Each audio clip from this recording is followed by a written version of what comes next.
I am Howard Collins, 71 years old and a retired structural engineer. I spent 40 years of my life calculating load-bearing walls, stress points, and foundations, ensuring that the structures I built could withstand any storm or seismic shift. Yet the most catastrophic structural failure of my entire life was the son I raised under my own roof.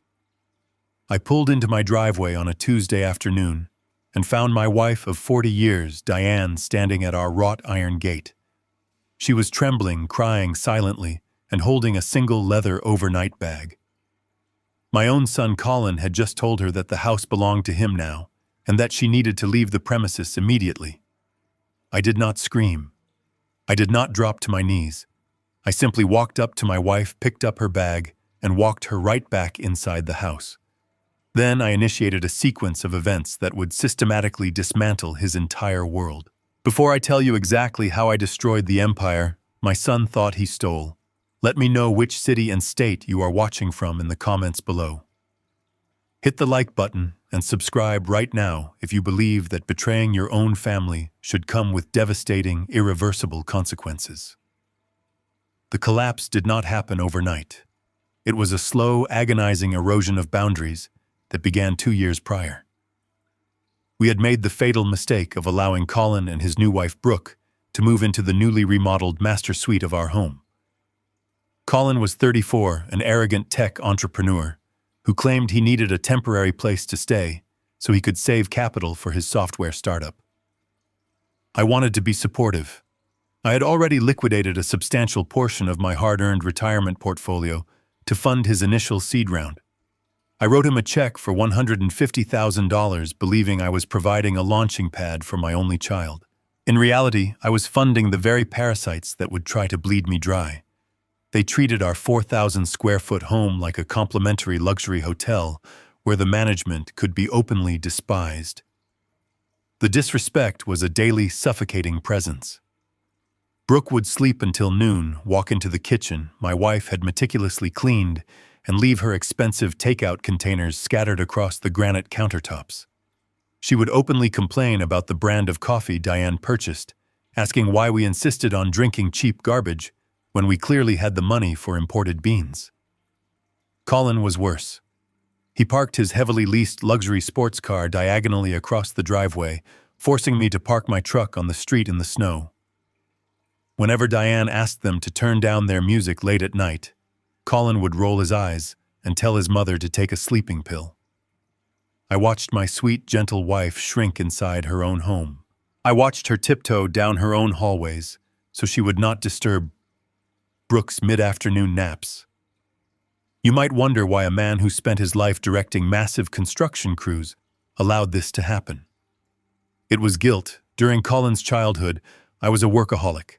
I missed baseball games, birthdays, and anniversaries because I was always on a job site across the state. Colin knew I carried that heavy guilt, and he weaponized it brilliantly. Every time I considered throwing them out, Colin would remind me that a real father supports his son's dreams, subtly implying that I owed him this sacrifice to make up for my past absences.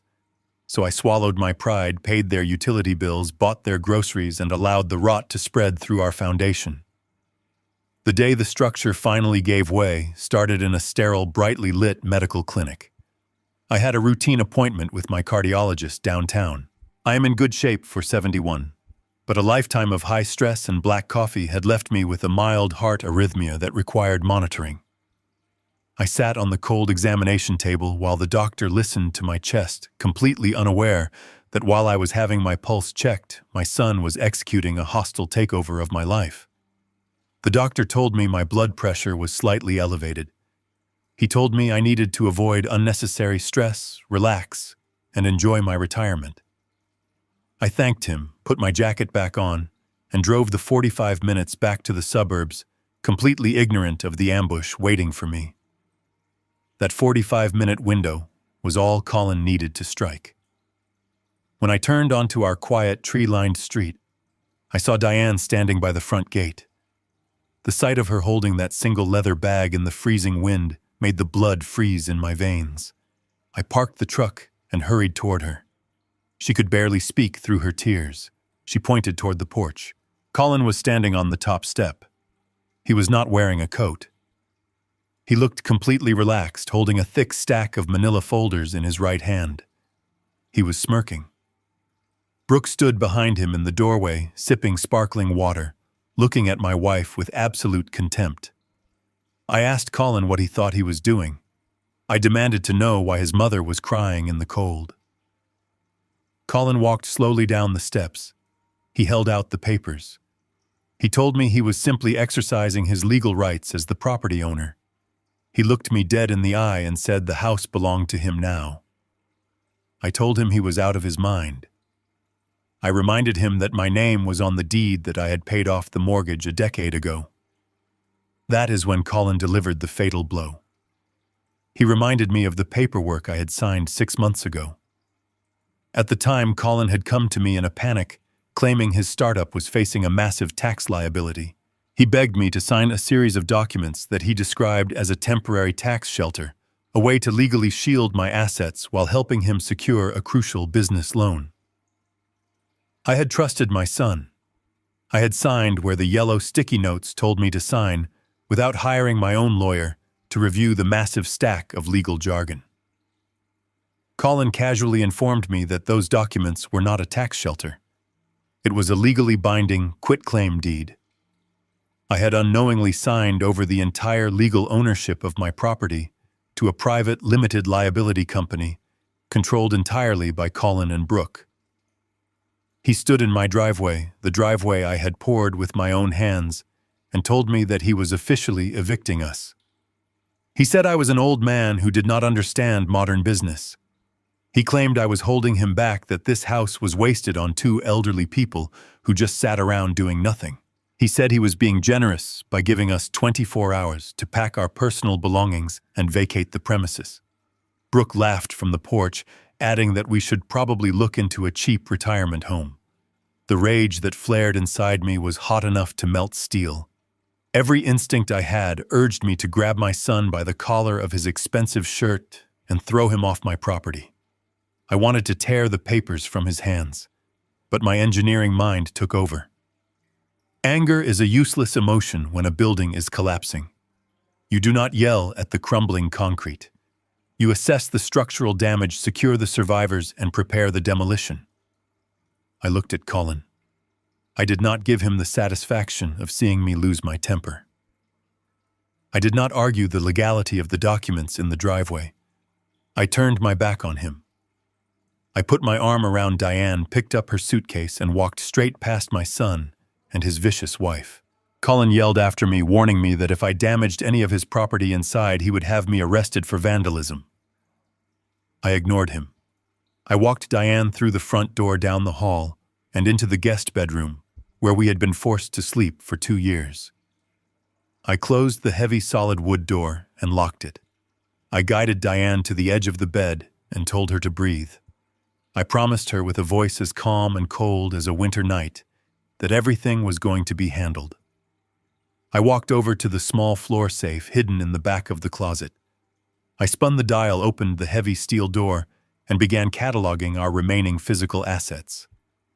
I pulled out our passports, my emergency cash reserves, and the original blueprints of the house. Colin thought he had outsmarted an old man. He thought I would crumble under the weight of his betrayal.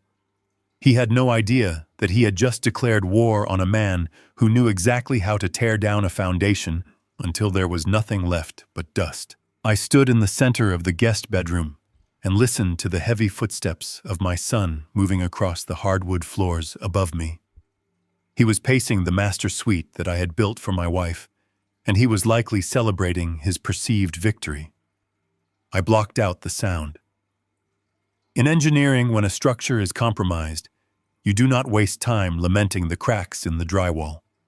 You salvage the load-bearing materials and you evacuate the hazard zone. I turned back to the steel floor safe hidden beneath the carpet in the closet. I had already removed our passports and the original house blueprints, but that was just paper. Wars are not fought with paper alone. I reached deep into the back of the heavy metal box and pulled out a thick, sealed canvas bag.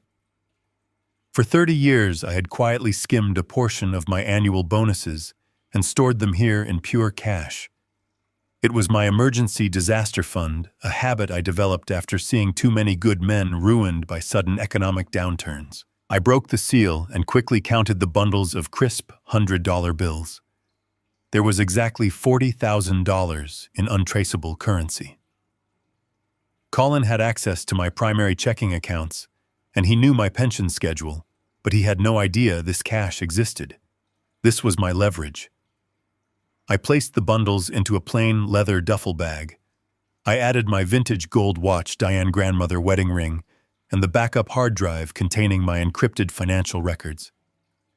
I zipped the bag shut. The physical weight of the bag grounded me. I was no longer a victim trapped in a collapsing house. I was a man with resources preparing a tactical withdrawal. I walked out of the closet and found Diane sitting on the edge of the small guest bed. She was staring blankly at the wall with her hands resting limply in her lap. The shock of our son betrayal had drained the color from her face. She looked at me with eyes that held 4 decades of shattered maternal love. She asked me in a whisper where we were supposed to go. She asked how her own flesh and blood could do this to us. I sat down next to her and took her cold hands in mine. I did not offer her empty platitudes.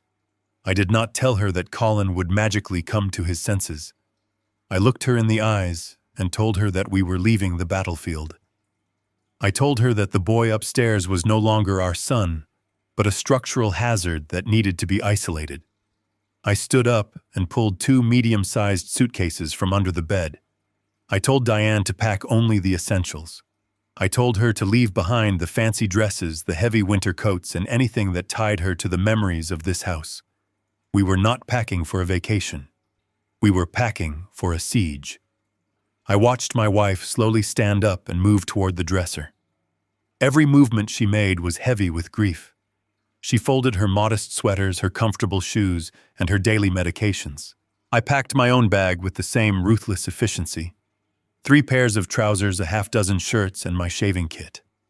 I left behind my expensive suits and my golf clubs. Everything else was just dead weight. Within 20 minutes, our entire lives were condensed into 3 pieces of luggage. I carried the heavy bags to the front door. Diane followed closely behind me with her head bowed. As I reached for the brass doorknob, I heard the arrogant laughter of my daughter-in-law echoing from the kitchen. Brooke was talking loudly on her cell phone, bragging to one of her friends about how she finally had the whole house to herself and how she was already planning to tear out the antique kitchen cabinets. A younger and more foolish man would have marched into that kitchen and demanded respect. I simply unlocked the front door, ushered my wife outside, and pulled the door shut behind us with a quiet click. I did not say goodbye. I did not leave a note. The silence of our departure was louder than any screaming match could ever be. I loaded the bags into the bed of my pickup truck and helped Diane into the passenger seat. I started the engine and pulled out of the driveway. I did not look back in the rearview mirror. Looking back is for people who are unsure of their destination. I drove through our quiet suburban neighborhood, navigating the familiar streets with cold precision. I bypassed the main highway and took the secondary roads, ensuring we were not being followed by Colin or any of his associates. The silence in the truck cabin was heavy and was broken only by the hum of the tires against the asphalt. Diane rested her head against the cool glass of the window, silently weeping as the life she knew faded into the distance. I drove for 40 miles until the manicured lawns of our suburb gave way to the harsh, practical concrete of the industrial district on the edge of the city. I pulled into the parking lot of a sprawling and heavily fortified extended-stay motel. It was not a luxury resort. It was a purely functional building surrounded by tall, chain-link fences and bright security lights. The clientele consisted of traveling construction crews, independent contractors, and people who valued their privacy above all else. I parked the truck near the front office and left Diane resting in the locked vehicle. I walked inside and approached the thick plexiglass window of the reception desk. I did not use a credit card. I pulled a thick stack of $100 bills from my pocket and slid them under the glass. I rented their most secure corner unit on the third floor for 2 full months, paying entirely in cash. The clerk asked no questions and I offered no explanations. I took the magnetic key card, walked back out to the truck, and drove around to the designated parking space. I carried our bags up the external concrete stairs, unlocked the heavy metal door of our new room, and turned on the lights. The room was small, clean, and completely devoid of any personal history. It had a modest kitchenette, a small dining table, and a sturdy lock on the door. I set the bags down, walked over to the window, and pulled the heavy blackout curtains completely shut. We were officially off the grid. Colin and Brooke thought they had evicted 2 helpless old people onto the streets. They thought we were scrambling for shelter, broken and defeated. They had no idea that I had just successfully removed my most valuable asset from the line of fire. I sat down at the small laminate table, pulled out a yellow legal pad, and uncapped my pen. The tactical retreat was complete, and now it was time to plan the demolition. The morning after our tactical retreat to the industrial motel, I did not waste time mourning the loss of my comfortable life. I woke up at 5 in the morning, made a pot of bitter coffee in the small motel kitchenette, and stood by the window watching the sun rise over the cold concrete of the city. Diane was still sleeping, deeply exhausted by the sheer emotional trauma of the previous afternoon. I did not wake her.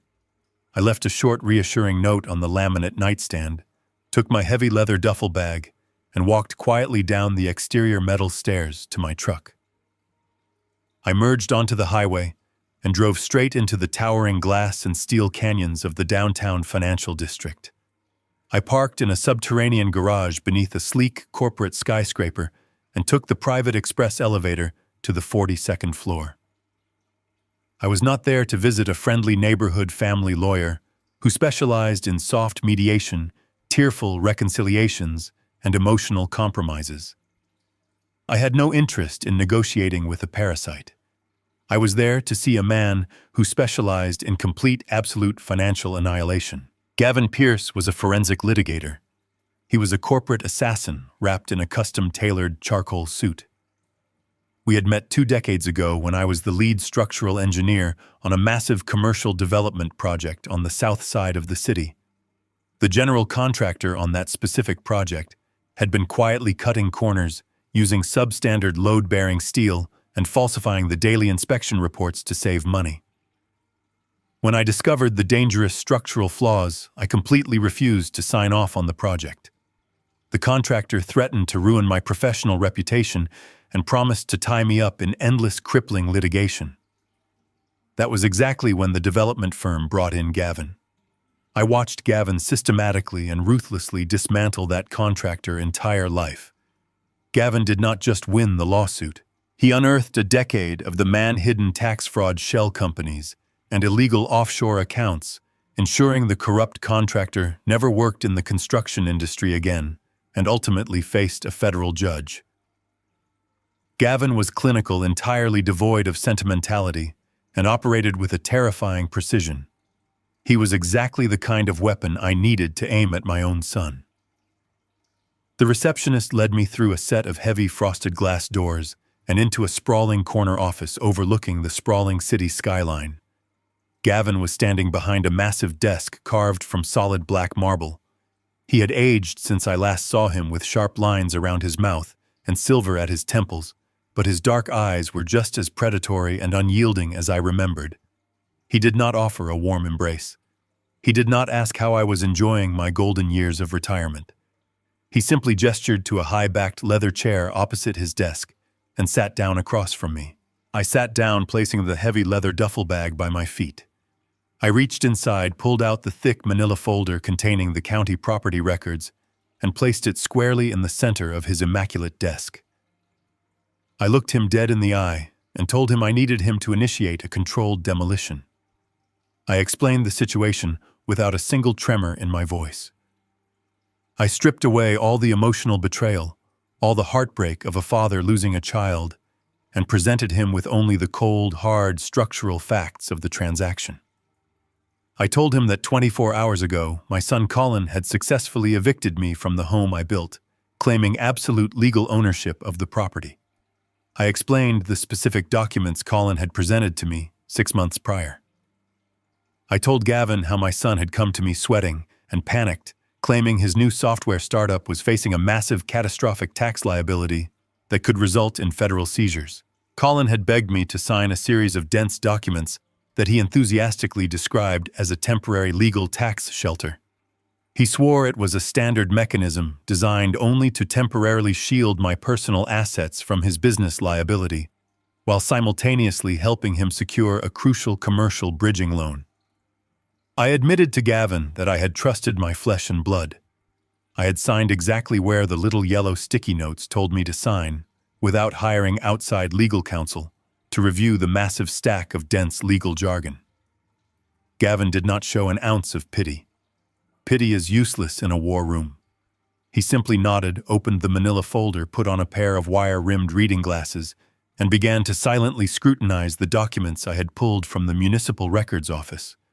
The room was absolutely silent for 15 agonizing minutes, save for the crisp, sharp sound of Gavin turning the heavy paper. He examined the specific dates, the authorized signatures, the official notary stamps, and the incredibly dense legal phrasing of the transfer clauses. I watched his eyes track back and forth across the pages, scanning for vulnerabilities the same way I used to scan architectural blueprints for fatal stress points. When he finally finished, he closed the folder, removed his glasses, and placed them deliberately on the top of the desk. He leaned back in his leather chair and folded his hands. He told me that from a purely mechanical standpoint, it was a beautifully executed piece of corporate fraud. He confirmed my worst fears. The paperwork I signed was never a tax shelter. It was an airtight, irrevocable quitclaim deed bundled with a comprehensive financial proxy agreement. Gavin pointed to a dense, highly technical paragraph buried on page 14 of the document. He explained that Colin had not just tricked me into legally signing away the physical property. Colin had woven in a predatory medical clause that legally designated my son as the primary executor and trustee of my entire estate. The document explicitly cited my advanced age and referenced a completely fictitious decline in my cognitive abilities as the primary justification for the transfer of power. Gavin looked at me with a cold, calculating expression. He told me that Colin had effectively erased my legal existence. My son had weaponized my trust and built a legal fortress around his theft. Gavin warned me that breaking this specific type of legally binding contract in a standard civil court would take years of grueling litigation and hundreds of thousands of dollars in legal fees. He said Colin clearly expected me to simply run out of money and give up before we ever saw the inside of a courtroom. I listened to his assessment without flinching. I leaned forward, resting my arms on the marble desk, and asked Gavin exactly what it would take to bypass the civil courts entirely and burn my son fortress straight to the ground. A slow, dangerous smile spread across the forensic litigator face as he picked up his pen. Gavin tapped his heavy silver pen against the solid black marble desk. He asked the single question that had been hovering in the cold air of the office since I sat down. He wanted to know how a man who spent 40 years calculating structural loads and verifying every single rivet on a suspension bridge could blindly sign a stack of unverified legal documents.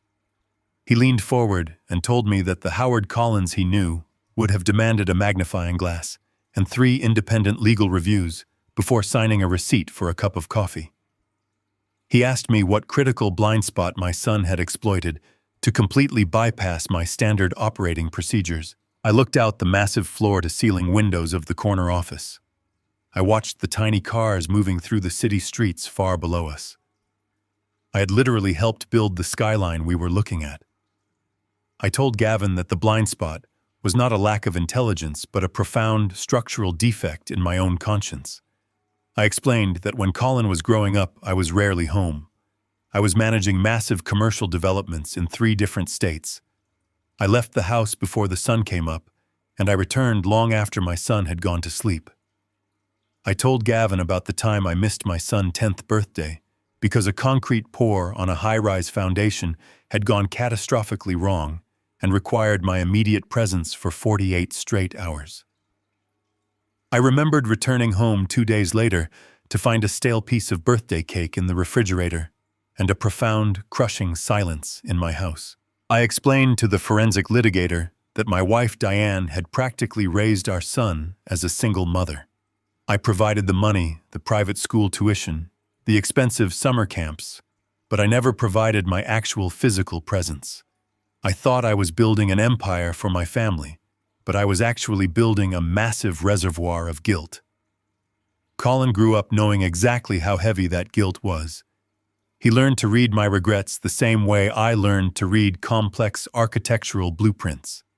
He realized early on that if he framed his personal failures as a direct result of my absence, I would immediately open my checkbook to compensate for my lack of parenting. Gavin listened without a single shred of judgment. He simply nodded his head and asked me to describe the exact conversation that took place on the day I signed the fraudulent deed. I took a slow breath and laid out the memory with clinical precision. I told Gavin that Colin had come to the house looking disheveled and frantic. He had paced the hardwood floor of my study, claiming his software startup was weeks away from total bankruptcy due to a massive unforeseen corporate tax liability. When I hesitated and suggested we bring in a certified public accountant to review his financial books, Colin played his absolute masterstroke. He stopped pacing, looked at me with tears in his eyes, and told me that this was the one time he actually needed his father to protect him. He said I had missed his entire childhood building structures for strangers, and now his own company was collapsing because I refused to help him build his foundation. He told me that if I forced him to go through corporate lawyers, the delay would trigger federal audits and destroy his entire life. He looked down at the floor and whispered that he just wanted to know I had his back for once. That was the fatal strike. He weaponized 40 years of my parental regret in a single calculated sentence. I told Gavin that the immense guilt blinded me entirely. I did not see a predatory scam artist standing in my study. I only saw the 10-year-old boy whose birthday I had missed.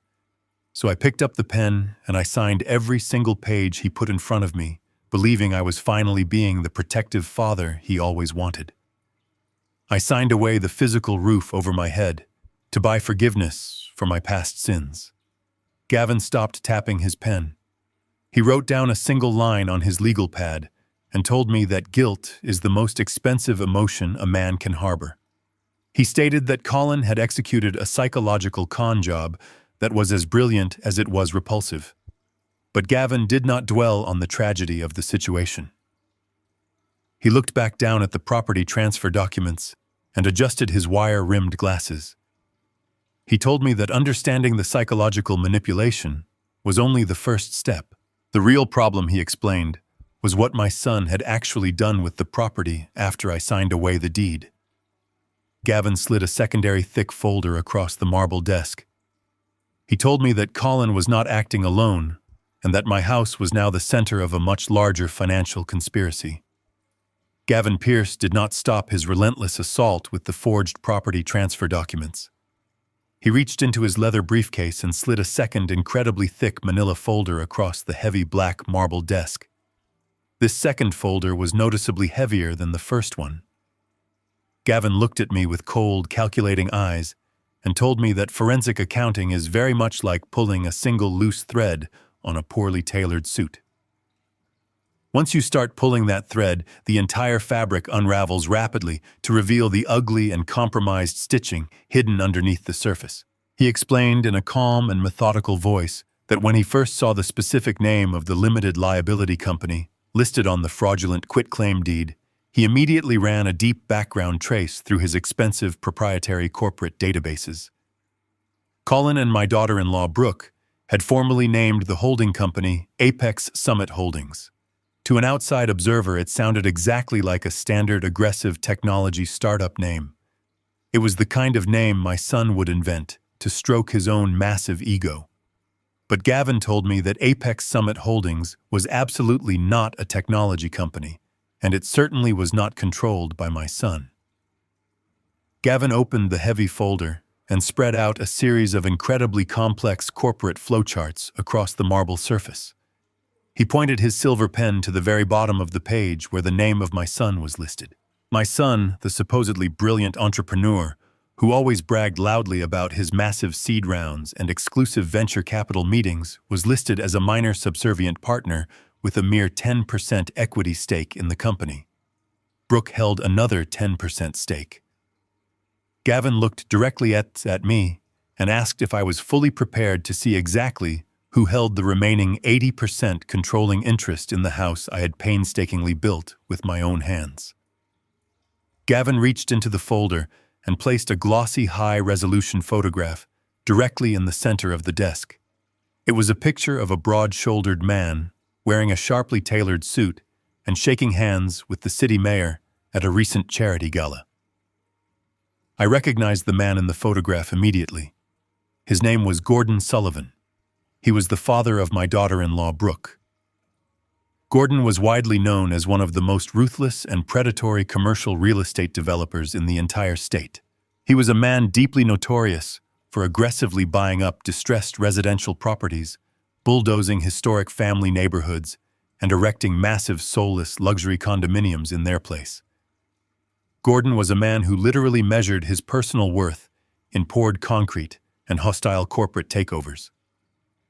Gavin explained that Gordon Sullivan was the absolute majority shareholder and the sole managing director of Apex Summit Holdings. My son had not just stolen my house so he could live in the master bedroom. He had actively and legally traded the deed of my home to his wealthy father-in-law. I sat back in the heavy leather chair and felt a cold, dark knot tighten violently in my stomach. I asked Gavin why Colin would ever willingly surrender the control of a multi-million-dollar property to a man like Gordon Sullivan. My son was incredibly greedy and exceptionally arrogant, but he was also deeply possessive of his assets. Giving up 80% of a stolen physical asset made absolutely zero logical sense unless there was a massive external financial pressure actively forcing his hand. Gavin nodded approvingly at my deduction. He told me that I still possessed a highly analytical engineering mind. He then pulled out a thick stack of bank statements and internal financial audits that his firm had somehow acquired in less than 24 hours. Gavin told me that the software startup my son had been running for the past 2 years was a complete and absolute financial fraud. For 24 entire months, Colin had been aggressively projecting the carefully curated image of a highly successful technology visionary. He drove a heavily leased luxury sports car, he wore incredibly expensive designer clothes, and he constantly talked down to me about his revolutionary software algorithms. But the stark financial documents spread across the marble desk told a completely different and pathetic story. Gavin pointed a steady finger to the heavy red lines bleeding across the corporate balance sheets. The software company had never actually generated a single dollar of legitimate profit. Colin had burned completely through the initial $150,000 I had given him in less than 6 months. He had selfishly spent my hard-earned retirement money on lavish marketing parties, incredibly expensive downtown office spaces, and vastly inflated salaries for himself and his equally incompetent friends. When my money finally ran out, Colin had secretly turned to Gordon Sullivan for a massive private loan to keep his pathetic illusion alive. Gordon had happily given his son-in-law the necessary capital, but being a predatory businessman, he had attached incredibly aggressive interest rates and brutal repayment terms to the hidden loan. Over the last 18 months, Colin had racked up over $2 million in toxic debt directly owed to Gordon Sullivan. Gavin carefully explained that Gordon was definitely not a man who ever forgave financial debts, even for his own family members. When Gordon finally demanded his money, Colin panicked. My son had absolutely zero liquid assets. His technology company was entirely worthless, and his bank accounts were empty. So Colin offered his father-in-law the only tangible asset he could secretly access, which was my house. I sat in the quiet office and listened to the methodical destruction of my son's entire life story. Everything Colin had told me for the past 3 years was a carefully fabricated lie designed only to cover up his catastrophic personal and professional failures. But the depth of the corporate betrayal went even further than covering a bad debt. I looked at the forensic litigator and asked what a billionaire like Gordon Sullivan actually wanted with a single suburban property. Gordon built massive commercial skyscrapers that touched the clouds. A 4,000-square-foot house in the quiet suburbs was nothing more than loose change to a massive developer. Gavin smiled a very cold and highly predatory smile. He told me that Gordon absolutely did not care about the physical house itself. Gordon cared only about the completely unencumbered financial equity trapped inside the walls. Because I had diligently paid off my 30-year mortgage a decade ago, the house was a pure, unblemished financial asset, worth a substantial amount of money. Gavin revealed the final and most devastating layer of the corporate conspiracy. Gordon Sullivan was currently trying to secure a massive $70 million commercial construction loan from an international bank to build a sprawling new shopping complex in the downtown district. But the personal company Gordon owned was currently over-leveraged, and the international bank absolutely required additional collateral to finalize the massive loan. Gordon had intentionally used Apex Summit Holdings to absorb my house, and he was now using the stolen equity of my family home as the final required piece of collateral needed to secure his $70 million bank loan. My home, the place where I had raised my family, was currently serving as a crucial financial linchpin in a massive corporate scheme. The sheer staggering scale of the deception finally settled over the cold, quiet room. My son had not just coldly evicted his elderly parents to secure a free luxury place to live. He had willingly sacrificed us on the altar of his own massive financial failures. He had thrown his own mother and father to a corporate shark simply to save himself from total bankruptcy and personal ruin. Gavin leaned back in his chair and slowly steepled his fingers together. He told me that if we filed a standard civil lawsuit in the county court to reclaim the stolen deed, Gordon Sullivan would simply use his massive, expensive legal team to stall the proceedings for many years. Gordon would easily bury us in endless legal motions and complex appeals until my $40,000 in emergency cash ran out completely, and I was forcefully starved into dropping the case. Gordon had infinitely deeper pockets, and he would happily bleed me dry just to protect his crucial commercial loan collateral. The forensic litigator looked at me closely, waiting to see if the overwhelming financial power of a billionaire developer would break my structural resolve. I looked down at the financial documents detailing the pathetic cowardice of my son and the arrogant greed of Gordon Sullivan. I did not feel an ounce of fear. I felt a cold, absolute clarity wash over my mind. The parameters of the conflict had simply changed. It was no longer a sad domestic dispute over a piece of suburban real estate. It was a high-stakes corporate war. I told Gavin that structural engineers never attack a reinforced concrete wall with a simple hammer. We find the absolute weakest structural point, and we plant the explosive right at the core. Gordon Sullivan had attached his entire $70 million empire to a stolen house. I told Gavin that we were going to turn that house into an absolute liability. We were going to cut the legal foundation out from under the billionaire and let the entire massive structure crash down directly on my son's head.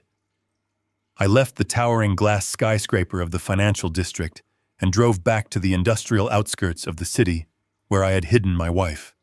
As I navigated the heavy afternoon traffic, my cell phone began to vibrate violently against the center console of my truck. The screen lit up over and over again, flashing the names of my son and my daughter-in-law. A man driven by blind emotion would have answered those calls immediately. He would have screamed into the receiver demanding justice, threatening lawsuits, and completely revealing his strategic hand. But Gavin Pierce had reminded me of a fundamental truth of warfare. Silence is the most terrifying weapon you can deploy against an arrogant enemy. When you do not react, you completely deprive the parasite of the emotional feedback they desperately crave. You force them to sit alone with their own paranoia. I did not answer the phone. I reached over, pressed the power button, and watched the screen fade to black. For the first time in 34 years, I was completely inaccessible to my son. I was no longer the reliable father who would rush to fix his mistakes. I was a ghost. When I unlocked the heavy metal door of our third-floor motel room, Diane was sitting exactly where I had left her. She had made a small cup of tea, but it sat untouched and cold on the laminate table. I walked over and gently kissed the top of her head. I did not burden her with the terrifying reality of Gordon Sullivan and his $70 million corporate conspiracy. My wife was already carrying the unbearable weight of a broken maternal heart. She did not need to know that we were preparing to engage in a vicious legal war with a billionaire real estate developer. I simply sat down across from her, held her hands, and told her that I had spoken with a very capable associate. I promised her that the situation was being handled with absolute precision, and that all she needed to do was rest and trust me. I unpacked my small shaving kit and placed my heavy leather duffel bag of emergency cash firmly under the bed. I was establishing our new perimeter. The concrete walls of the cheap motel felt safer and stronger than the 4,000-square-foot luxury home my son had stolen. Later that evening, I powered my cell phone back on for exactly 5 minutes to check for any urgent messages from Gavin. I had 32 missed calls from Colin and 14 text messages from Brooke. My son was clearly panicking. His voicemails started out arrogant, demanding to know where I had taken his mother. By the 10th voicemail, his tone had shifted to a desperate pleading, asking me to just call him back so we could negotiate like adults. I deleted every single voicemail without listening to the end. Then I opened the text messages from my daughter-in-law. Brooke did not possess my son's fragile conscience. Her messages were dripping with venom and entitlement. She demanded that I immediately return to the property and hand over the remaining sets of physical house keys and the master codes to the garage doors. She threatened to call the local police and report me for trespassing if I ever set foot on the driveway again. She typed out a long paragraph mocking my silence, claiming that my refusal to respond was just the pathetic cowardice of a beaten old man. I read her vicious words carefully, absorbing every ounce of her arrogance. She firmly believed she was the apex predator in this scenario. She thought her wealthy father had successfully crushed a retired engineer and his quiet wife. She wanted me to feel small. She wanted me to surrender the final physical symbols of my ownership to complete her absolute victory. I stared at the glowing screen of my phone, and I did not type a single letter in response. I did not defend my honor, and I did not tell her that the keys she so desperately wanted were about to become the very instruments of her financial destruction. I simply took the physical keys out of my pocket and placed them on the motel table. I took the battery completely out of my cell phone, placing the plastic and lithium pieces next to the keys. I was officially dark. I had severed the final communication lines. Colin and Brooke were now locked inside a stolen house, completely blind to the massive legal explosive that Gavin and I were currently wiring directly to their foundation. I woke up at 3 a.m.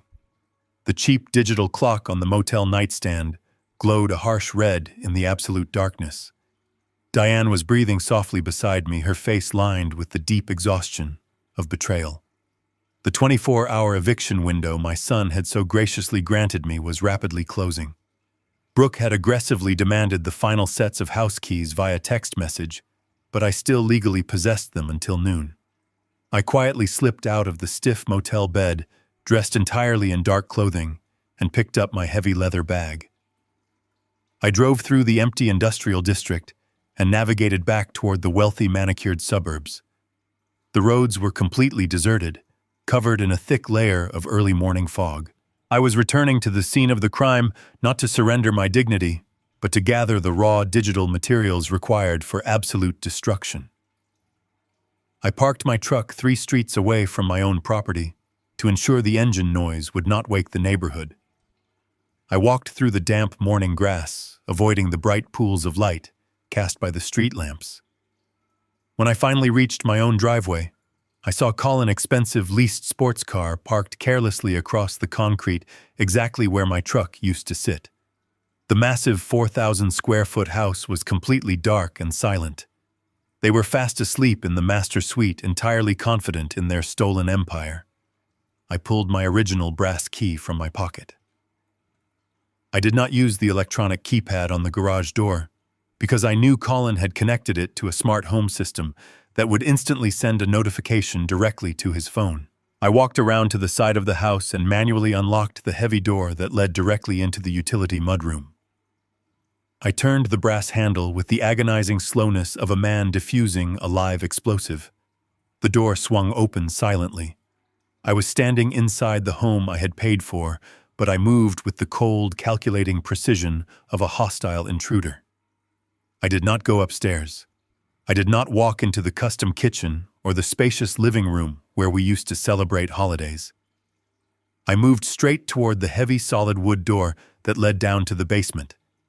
When Colin first moved back in, he had loudly demanded that I convert the entire climate-controlled lower level into a dedicated server room for his software startup. He had spent my retirement money on massive black steel racks and rows of flashing servers, claiming he desperately needed enterprise-level infrastructure to process his complex algorithms. When his company supposedly outgrew the space, he moved his primary operations to an expensive downtown office, but he was far too lazy to uninstall the massive physical hardware. He left the heavy backup drives humming quietly in the dark basement, treating my home as a free climate-controlled digital storage facility. He assumed an old retired structural engineer would never understand how to navigate a complex digital network. That arrogant assumption was his second fatal miscalculation. I walked down the wooden stairs and turned on a small handheld flashlight. The basement was incredibly cool and hummed with the low constant vibration of the server cooling fans. I approached the massive steel rack standing in the center of the concrete floor. Colin was a man who aggressively projected the image of a brilliant technology visionary, but I knew he was fundamentally lazy and incredibly disorganized.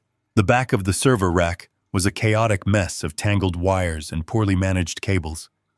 An engineer knows that security is an active physical discipline that requires constant methodical maintenance.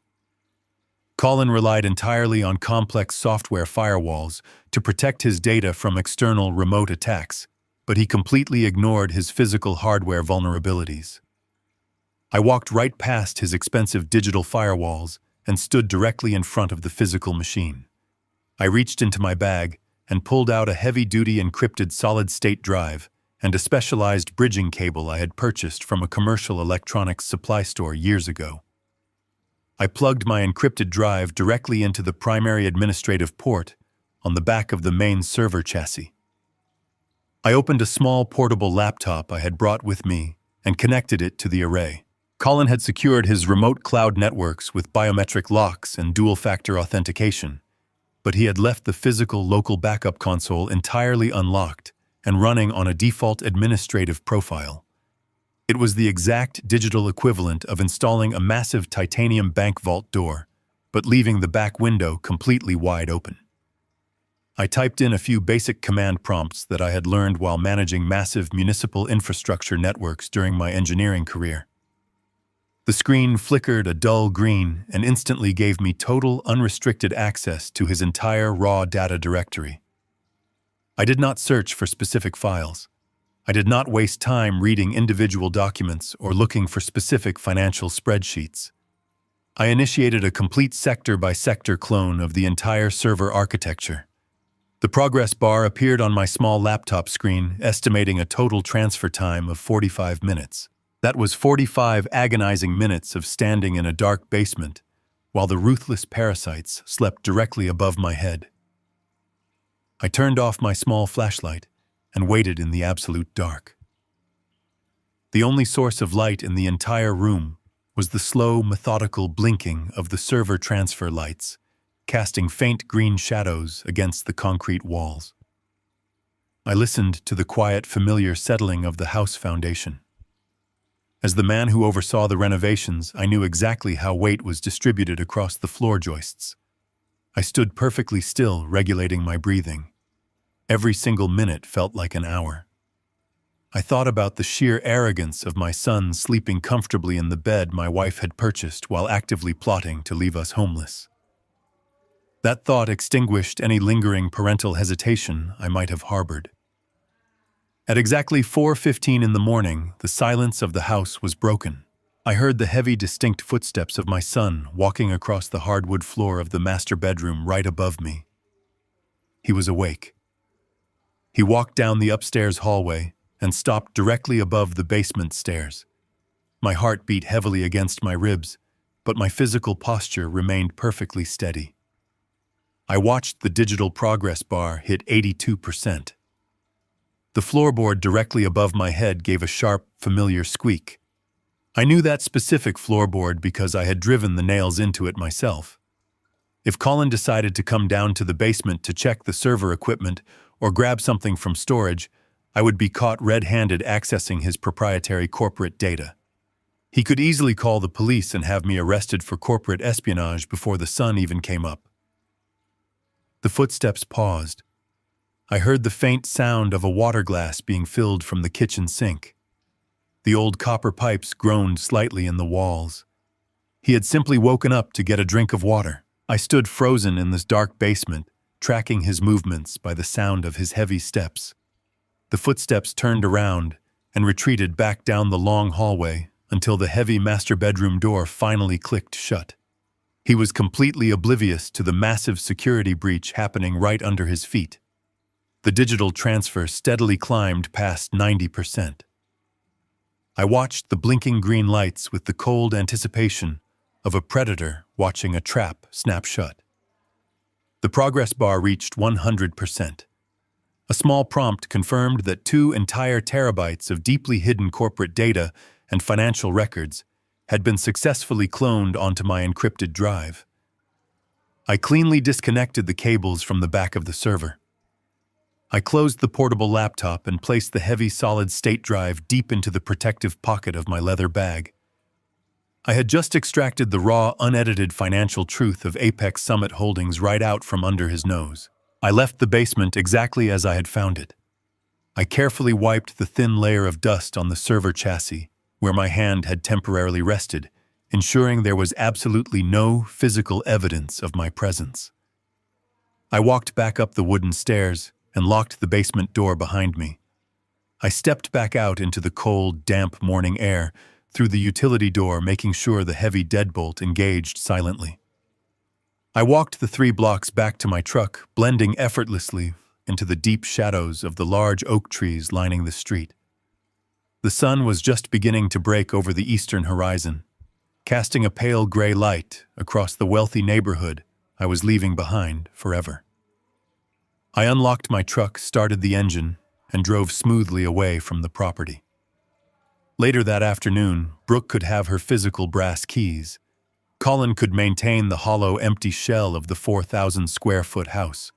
They thought they had won the war by capturing the physical territory, but I had the complete foundational blueprints of their massive corporate fraud resting securely in the passenger seat of my truck.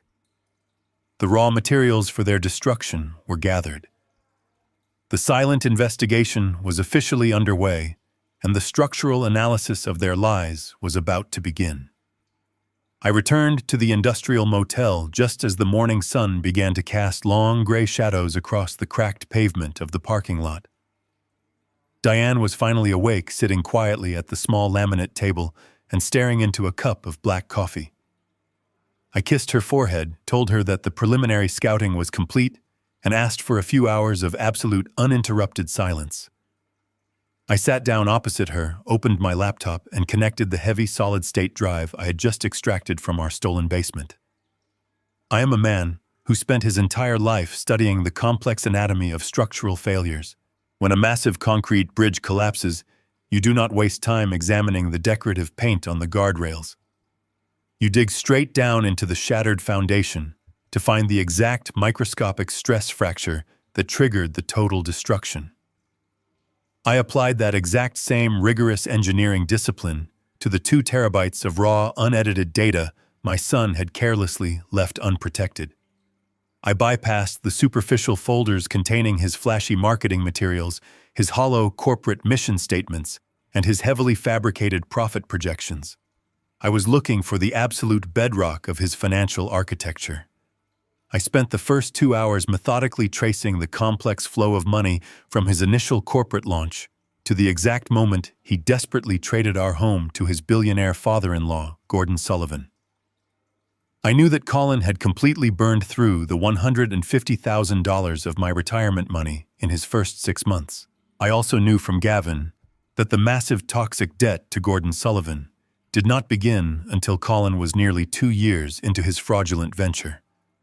There was a massive, unaccounted gap of 18 entire months where my son had miraculously continued to fund his lavish lifestyle, pay expensive office leases, and buy custom-tailored suits without generating a single dollar of actual retail profit.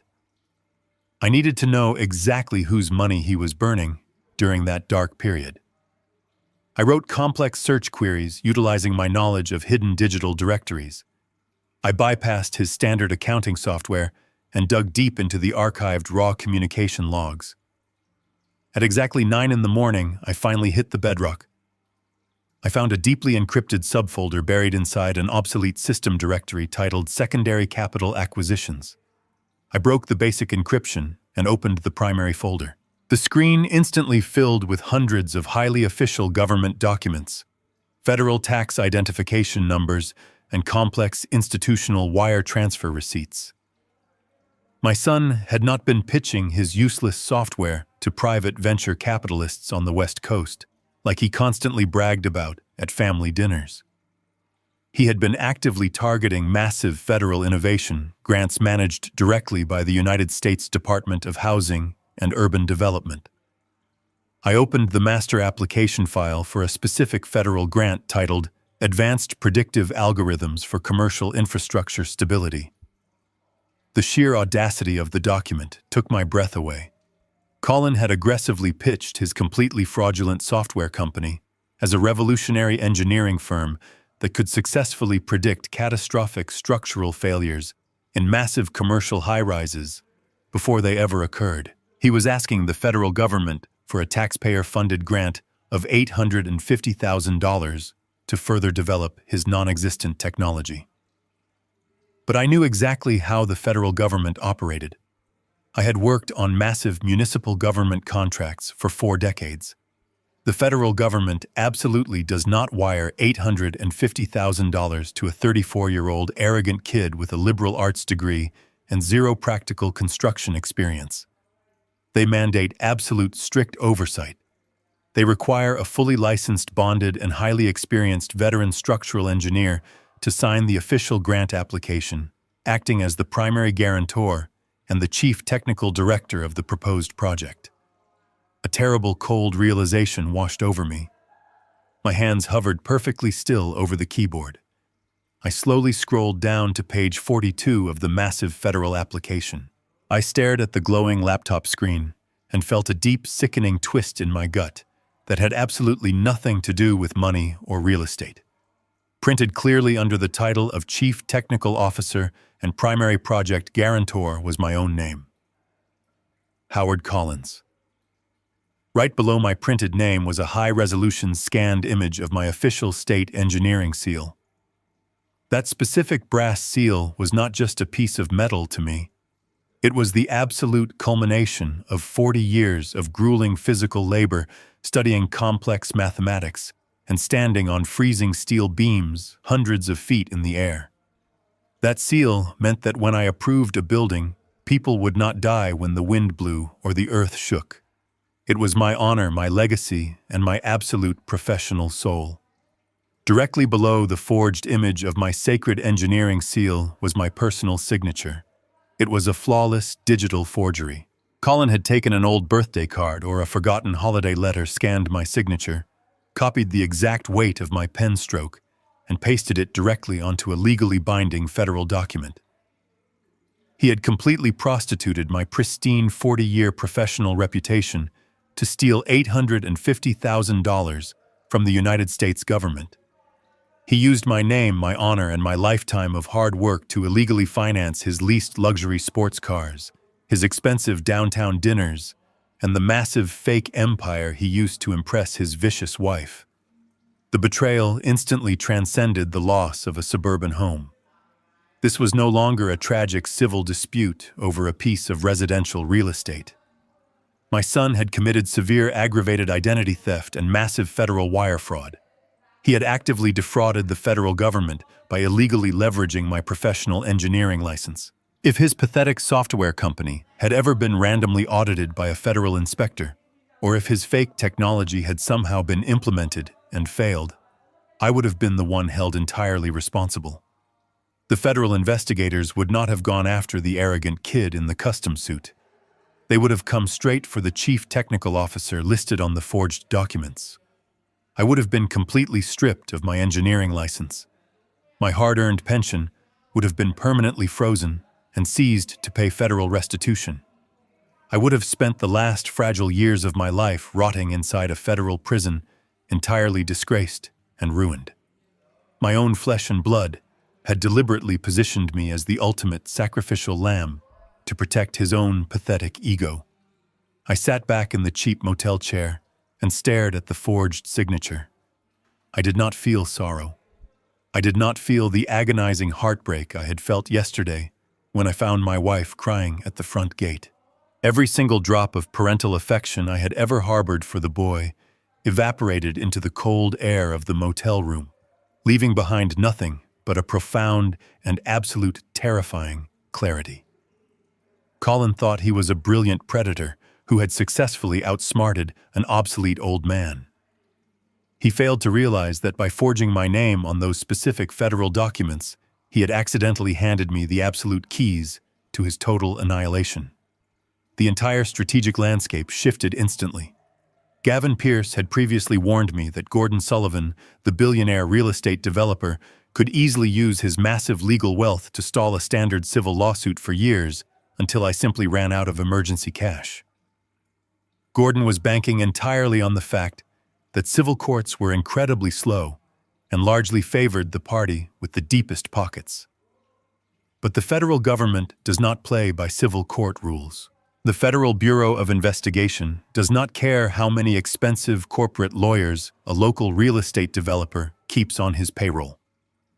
Wire fraud against the United States government is a massive felony that triggers immediate aggressive federal jurisdiction. I began typing rapidly, extracting the forged documents, the federal wire transfer receipts, and the internal emails where Colin explicitly instructed his friends on how to bypass the federal grant oversight committees. I compiled every single piece of damning evidence into a single heavily encrypted master file. I knew exactly what this specific discovery meant for the massive corporate conspiracy Gordon Sullivan was currently building. Gordon was actively using my stolen house as the primary financial collateral to secure his own massive $70 million international bank loan. But the moment I officially submitted these forged documents to the federal authorities, my house would immediately become the active center of a massive federal fraud investigation. A house tied to an active federal felony cannot be legally used as corporate collateral for anything. The trap was no longer just a legal inconvenience. It was a nuclear bomb. The moment the federal government placed a legal hold on my property, Gordon Sullivan's massive international bank loan would be instantly and permanently frozen. His heavily over-leveraged real estate empire would immediately face a catastrophic financial default. The billionaire who thought he could casually absorb my home to fund his massive commercial skyscrapers was about to have his entire financial foundation blown out from under him. And my son, the arrogant boy who threw his own mother out into the cold, was going to face a mandatory minimum sentence in a federal penitentiary. I closed the laptop screen safely, securing the explosive digital evidence. I looked over at Diane, who was watching me with silent concern. I smiled a very cold and genuine smile. I told her that we were not just going to take our house back. I told her we were going to completely level their entire city. I left the quiet safety of the industrial motel at exactly 11 in the morning. The 24-hour eviction deadline my son had arrogantly dictated was set to expire at precisely noon. I drove my heavy truck back toward the wealthy suburban neighborhood under a thick canopy of gray winter clouds. The weather was bitterly cold, matching the exact temperature of my blood. I was not returning to my home to beg for an extension or to plead for the mercy of my own flesh and blood. I was returning to formally execute the absolute final step of my tactical retreat. The highly encrypted solid-state drive containing the undeniable proof of my son committing massive federal wire fraud was resting securely in the locked glove compartment of my truck. That small square of metal and silicon was the definitive detonator that would completely level their stolen empire. I pulled onto my familiar street and parked my truck neatly by the curb, directly in front of the massive oak tree I had personally planted over 30 years ago. The sprawling 4,000-square-foot house stood tall and imposing at the end of the long concrete driveway, but it no longer looked like a home to me. It looked exactly like a massive, elaborate concrete trap just waiting for the final mechanism to be sprung. I did not have to wait long in the freezing air. At exactly 10 minutes to noon, a shiny black and white municipal police cruiser turned the corner and slowly rolled to a complete stop directly behind my parked truck. A single second later, a pristine white luxury SUV pulled aggressively into the driveway, blocking my truck from the front. My daughter-in-law Brooke stepped out of the driver's side door, wearing oversized designer sunglasses and carrying an incredibly expensive imported leather handbag. She had completely bypassed the standard legal eviction process, which usually requires months of formal court hearings and tedious paperwork. Instead, she had leveraged her wealthy father's deep political connections within the city to secure a police escort for a simple property handover. She wanted an audience for my defeat. She wanted the absolute public humiliation of watching an armed law enforcement officer force her elderly father-in-law off his own land in broad daylight. The uniformed police officer stepped out of his cruiser and nervously adjusted his heavy black utility belt. He looked very young and visibly uncomfortable with the entire domestic situation. Brooke immediately walked over to him, pointing a perfectly manicured finger aggressively in my direction. She spoke loudly enough for the neighbors across the street to hear, claiming that I was a highly hostile and unpredictable former tenant who was stubbornly refusing to vacate her private property. She played the role of the innocent, frightened property owner with a sickening, absolute perfection. The young officer walked slowly up the concrete driveway toward me, keeping a very cautious, professional distance. He tipped his hat respectfully and asked for my full legal name. I gave it to him in a calm, cold, and entirely steady voice. He cleared his throat and formally informed me that the legal property owners had requested my immediate and permanent departure from the premises. He placed his hand near his radio and asked if I was planning to cause any trouble today. I looked the young officer directly in the eye and told him I had absolutely no intention of causing a disturbance. I told him I had already packed all of my personal belongings and was simply waiting on the curb to officially hand over the physical keys. Brooke marched loudly up the driveway, stopping right behind the protective shoulder of the police officer. She crossed her arms tightly over her expensive coat and smiled a vicious, highly triumphant smile. She told the officer to make absolutely sure I handed over every single brass key, the electronic garage door clickers, and the complex master passcodes for the central home security system. She looked me up and down with absolute unfiltered disgust and asked loudly where my weeping, pathetic wife was hiding. She maliciously mocked Diane, saying she sincerely hoped the cheap roach-infested motel we were forced to stay in did not smell too badly of mildew and failure. She told me that I was a stubborn, obsolete old man who finally got exactly what he deserved for trying to hold back the brilliant career of his only son. A younger man would have instantly lost his temper. A man driven by a fragile ego would have yelled at her, called her horrific names, and desperately tried to explain the complex financial history of the house to the highly confused police officer. I did absolutely none of those things. I stood perfectly still on the freezing concrete driveway, and looked at the arrogant woman standing in front of me. I did not see a victorious daughter-in-law claiming her rightful prize. I saw a deeply foolish woman standing directly on top of a massive federal landmine, completely unaware that the countdown timer had already reached 0. She genuinely thought she was humiliating me by bringing an armed police officer to force me off the property. She completely failed to realize that having an official law enforcement officer officially document my peaceful and compliant departure was the absolute best thing she could have possibly done for my impending legal strategy. It permanently proved a complete lack of physical hostility on my part, and firmly established their absolute legal possession of the stolen corporate asset right before the massive federal indictments dropped. Her overwhelming arrogance had just handed me an airtight alibi. I reached very slowly into the deep right pocket of my heavy winter coat. The young officer tensed slightly, keeping his eyes locked entirely on my hands. I pulled out a heavy steel ring holding the 3 original brass house keys and the 2 black plastic garage clickers. I did not hand them to Brooke. I completely ignored her demanding outstretched hand and handed the cold metal keys directly to the police officer. I asked the officer in a clear, authoritative voice to officially note in his daily police report that I had surrendered all physical access items and was vacating the property entirely of my own free will without requiring any physical force. The officer nodded rapidly, taking the keys and visibly relaxing his tense posture. Brooke immediately snatched the keys right out of the officer's hand with a loud, arrogant scoff. She told me to get off her property immediately and to never show my old face in her wealthy neighborhood again. I turned my back on her without saying a single angry word. I walked back to my truck, opened the heavy steel door, and climbed into the cold driver's seat. I rolled down the window just enough to deliver my final structural assessment of her situation. I looked past the highly confused police officer directly into the cold, dead eyes of my daughter-in-law. I told her that she should enjoy the beautiful house while she could, because she was going to find out very soon that the entire foundation was completely rotten. I rolled the window up, started the heavy engine, and drove smoothly away, leaving her standing proudly on a collapsing empire.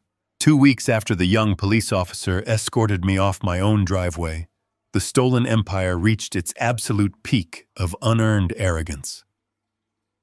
Gavin Pierce and I arrived at the property just after 8 in the evening. We did not arrive in my battered work truck. We arrived in the back of Gavin's sleek black corporate town car, completely blending in with the massive fleet of luxury vehicles that were currently choking the quiet suburban street. Colin and Brooke were throwing a massive catered housewarming party. They were not celebrating a new home. They were celebrating their perceived total victory over a retired engineer and his grieving wife. I stepped out of the town car wearing a dark tailored suit I had purchased entirely in cash. I looked up at the 4,000-square-foot house I had built with my own hands. The entire property was completely illuminated by expensive temporary landscaping lights. A team of hired valet drivers in crisp white shirts were aggressively jogging up and down the driveway, parking imported sports cars for the wealthy elite of the city. We did not knock on the front door. A party of this massive scale has absolutely no perimeter security. The heavy oak front door was propped completely wide open, allowing the loud pulsing music and the warm air to spill out into the freezing winter night. Gavin and I walked straight up the concrete pathway and stepped directly into the massive foyer. The sheer audacity of the event was physically staggering. Brooke had hired an incredibly expensive private catering company. Waiters in pristine black uniforms were circulating through the crowded rooms carrying silver trays loaded with imported champagne and delicate appetizers.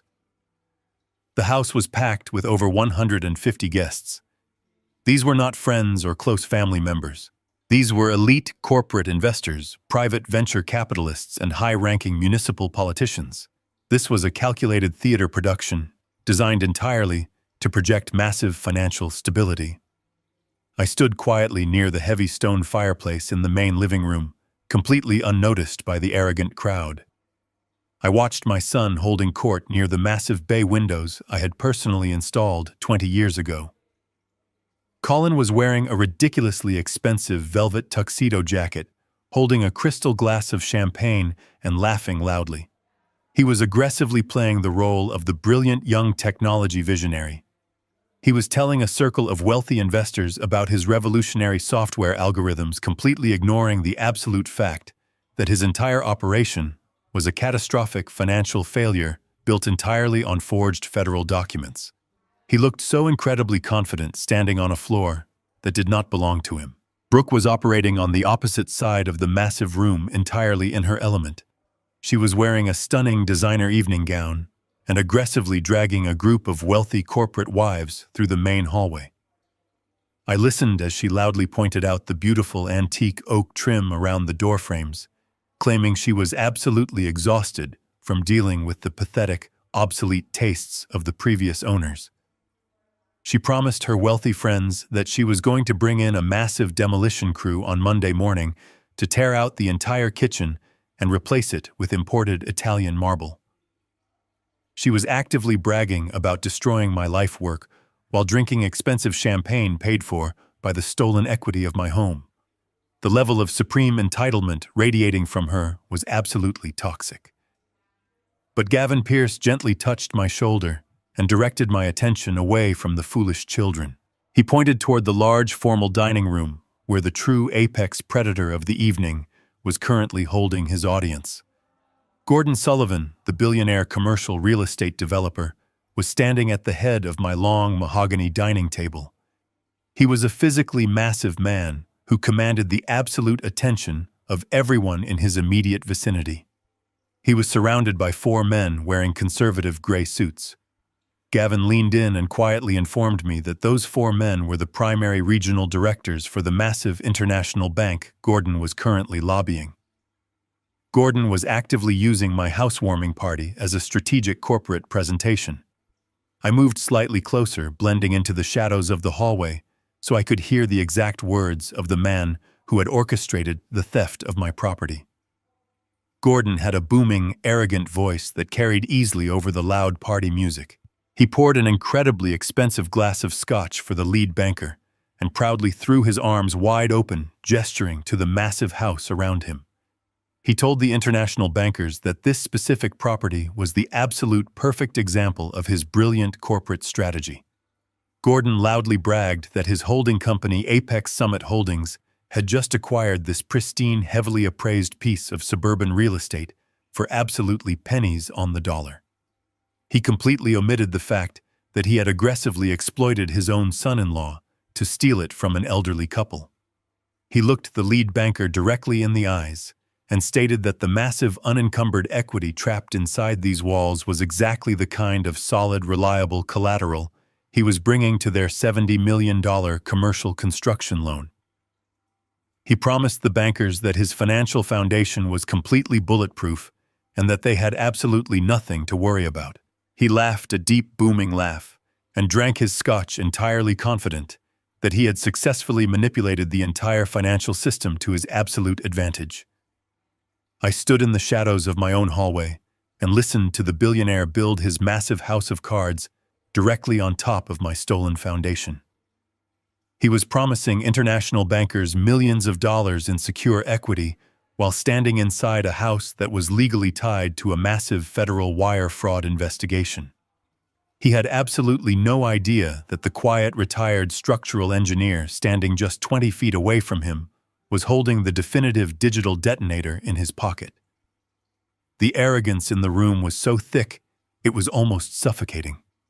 They were all drinking, celebrating, and aggressively planning their wealthy futures, completely blind to the fact that their entire empire was already dead. I looked at Gavin Pierce. The ruthless forensic litigator slowly reached inside the breast pocket of his charcoal suit and pulled out the thick, folded stack of federal indictments. The time for silent observation was officially over. Gavin Pierce held the thick stack of folded federal indictments in his right hand and gave me a single brief nod. I stepped out of the dark shadows of the hallway and moved directly into the bright, warm light of the main living room. I did not barge into the space like an angry victim seeking revenge. I walked with the slow, measured, heavy steps of a structural engineer, inspecting a building that was completely scheduled for demolition. Gavin walked exactly half a step behind me and slightly to my right. He radiated the terrifying calm of a man who held the absolute power to destroy lives with a simple stroke of his pen.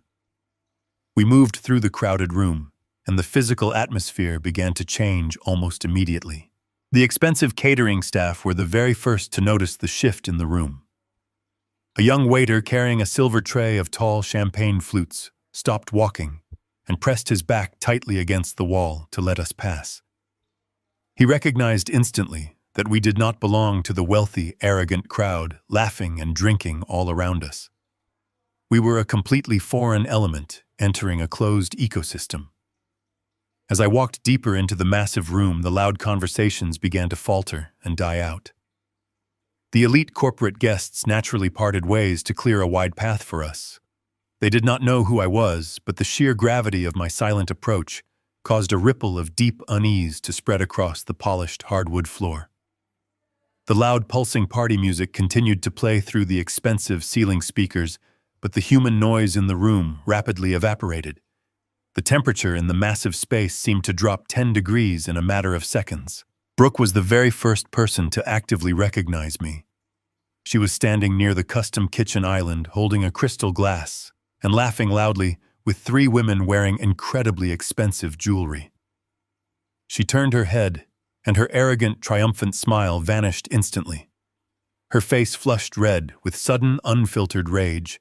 She completely forgot her carefully curated high society persona.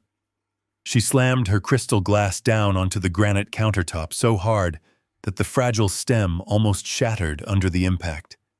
She aggressively marched across the room toward me with her expensive designer heels clicking sharply against the floor. She pointed her finger directly at my chest and began to raise her voice, demanding to know how I had bypassed the valet security and how I dared to show my face in her home again. She ordered me to leave immediately before she called the local police to have me arrested and dragged out in handcuffs for criminal trespassing. I did not stop walking. I did not even turn my head to look at her. I simply maintained my steady forward momentum. Gavin Pierce smoothly accelerated his pace and stepped directly into her path. He did not touch her, but his physical presence was like hitting a solid brick wall. He looked down at my furious daughter-in-law with dark eyes completely devoid of any human warmth. He spoke to her in a voice that was perfectly calm and incredibly quiet, but it carried a razor-sharp legal authority that cut right through her arrogant bluster. He advised her to remain absolutely silent. He informed her that anything she said in front of these wealthy witnesses would be formally entered into the federal record as evidence of her ongoing criminal complicity. Brooke froze completely in her tracks. The venom drained out of her face and was rapidly replaced by a sudden, terrible confusion. Gavin did not wait for her to recover from the shock. He stepped neatly around her frozen form and continued walking right beside me. The sudden commotion had finally caught the attention of my son. Colin was standing near the large bay windows, surrounded by the private venture capitalists he had been aggressively lying to all evening. He saw his wife standing completely paralyzed in the middle of the room, and he saw me walking steadily toward the formal dining room. Colin puffed out his chest and tried desperately to project the image of a powerful executive handling a minor domestic disturbance. He excused himself from the wealthy investors and walked quickly to intercept me. He stood directly in my path, actively blocking the wide hallway. He tried to speak with a deep, authoritative voice, telling me that I was completely out of line and that my pathetic emotional stunt was ruining his highly important corporate event. He demanded that I turn around and walk out the front door before he completely humiliated me in front of the entire city elite. I stopped walking. I stood less than 2 feet away from the boy I had raised and provided for his entire life. He was wearing his ridiculously expensive velvet tuxedo and smelling heavily of imported scotch. I looked directly into his eyes. I did not see a powerful technology visionary or a successful entrepreneur. I saw a terrified little boy desperately trying to wear a corporate suit that was vastly too large for him. I did not yell at him. I did not tell him that I already knew about his massive federal wire fraud, or the forged engineering seals hiding on his basement servers. I simply stared at him with absolute and total indifference. The silence stretched out between us, heavy and suffocating. Colin tried to maintain his arrogant, angry glare, but his false confidence rapidly began to crumble under the immense weight of my unblinking gaze. He shifted his weight nervously from side to side. The wealthy investors he had been bragging to moments ago were now watching the entire silent exchange with deep corporate suspicion. After 10 agonizing seconds, I stepped forward, forcing Colin to either physically assault me or step aside. His ingrained cowardice won out perfectly, exactly as I knew it would. He took a quick, stumbling step backward, physically yielding the ground to me. I walked right past him without uttering a single word or giving him a second glance. I left him standing in the middle of his lavish party, completely emasculated and powerless in front of the very people he desperately needed to impress. I did not care about Brooke, and I no longer cared about Colin. They were just the minor symptoms of a much larger disease. I walked straight up to the wide arched entrance of the formal dining room. Gordon Sullivan was still standing at the head of my mahogany table, surrounded by the 4 international bankers. He had stopped talking mid-sentence. The massive billionaire looked up from his expensive scotch, and his arrogant smile slowly faded completely as he saw the grim retired engineer and the ruthless forensic litigator standing side by side in his doorway. The trap was fully primed, and the absolute silence in the entire house was deafening. Gordon Sullivan looked at Gavin Pierce and me with a mixture of profound annoyance and calculated superiority. He set his expensive crystal glass of scotch down on the mahogany table with a heavy thud. He looked at the 4 international bankers and offered them a smooth, practiced apology. He told them that occasionally minor domestic disputes spilled over into the corporate world, and he promised to have his private security handle the completely unauthorized intrusion immediately. He turned his massive frame toward us and told me that I had made a catastrophic mistake by interrupting a highly private corporate negotiation. He warned me in a deep, rumbling voice that he was going to bleed my modest pension entirely dry in civil court for this specific public stunt. He laughed a booming, arrogant laugh and told the wealthy crowd that obsolete old men simply did not understand how real business was conducted in the modern world. Gavin Pierce did not even blink at the empty threats.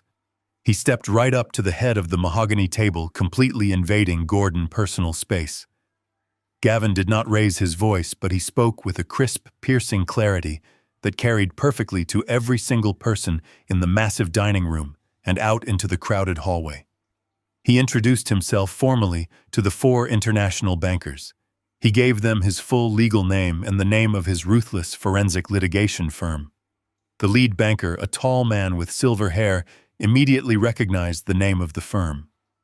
I saw the banker posture stiffen instantly as the color began to drain from his face. Gavin turned his attention directly to Gordon Sullivan. He held up the thick, folded stack of legal documents for the entire room to see. He informed the billionaire developer that he was not there to negotiate a civil dispute, and he was absolutely not there to discuss a pathetic family disagreement. Gavin slapped the heavy stack of papers directly onto the polished mahogany table right next to Gordon's glass of scotch. The sound echoed like a gunshot in the completely silent room. Gavin announced that he was officially serving Gordon Sullivan and Apex Summit Holdings with a formal notice of lis pendens. He turned back to the 4 international bankers and explained exactly what that specific legal term meant for their massive $70 million commercial loan. He told them that a lis pendens is a formal legal notice recorded directly in the county property registry, indicating that a massive lawsuit is currently pending concerning the absolute legal title of the property. He looked the lead banker right in the eyes and stated clearly that the massive unencumbered equity Gordon had just aggressively pitched to them was entirely frozen. The house was now legally locked by the county clerk. It could not be sold, it could not be transferred, and it absolutely could not be used as corporate collateral for any commercial banking loans under any circumstances. Gordon's face flushed a deep, violent red.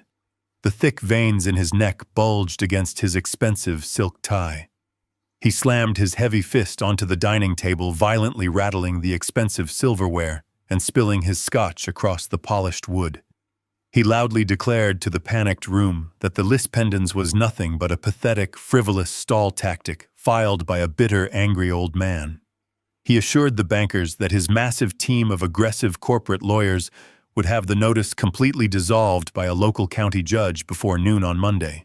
He pointed a thick finger at my chest and told the silent room that I was completely out of money and that I had absolutely zero legal leverage to sustain a prolonged civil war against his massive real estate empire.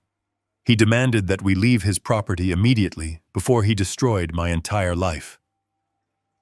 Gavin Pierce smiled his terrifying, cold, predatory smile. He calmly reached into his tailored charcoal suit jacket and pulled out a second, smaller folder. He told Gordon that he was entirely correct about the speed of local civil courts and the overwhelming power of corporate wealth in a standard property dispute.